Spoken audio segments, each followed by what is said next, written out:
So, మనకు risk ఫ్యాక్టర్‌లో interest కూడా మనకు చాలా క్రూషియల్ రోల్ ప్లే చేస్తుందని మనం చెప్పుకోవచ్చు.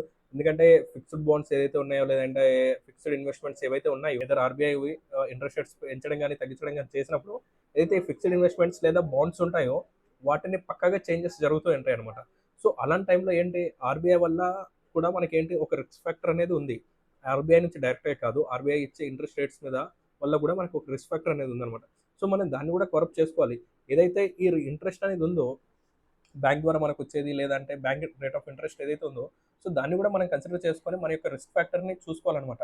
సో మేజర్‌గా ఈ రిస్క్ ఫ్యాక్టర్ కన్సిడర్ చేస్తున్నప్పుడు ఇంట్రెస్ట్‌లో మనం చూసుకోవాల్సింది ఏంటంటే బాండ్ ప్రైస్ అండ్ ఈల్డ్ ఎలా ఉంది? డ్యూరేషన్ రిస్క్ ఎలా ఉంది? అసెట్ అలొకేషన్ ఎలా చేస్తున్నాము? అండ్ బాండ్ మెచ్యూరిటీ ఎలా ఉంది? సో వీటన్నిటిని కన్సిడర్ చేసుకున్నప్పుడు అక్కడ ఇంట్రెస్ట్ ఎలా వస్తుంది? అండ్ ఇక్కడ స్టాక్స్‌లోకొచ్చినప్పుడు ఇక్కడ మనకు రిటర్న్స్ ఏదైతే ఉందో, సో అది ఈక్వలెంట్‌గా మన ఇంట్రెస్ట్ రేట్‌కుందా? లేదంటే ఇక్కడ హైయర్ గ్రోత్ ఇక్కడ మనకొస్తుందా?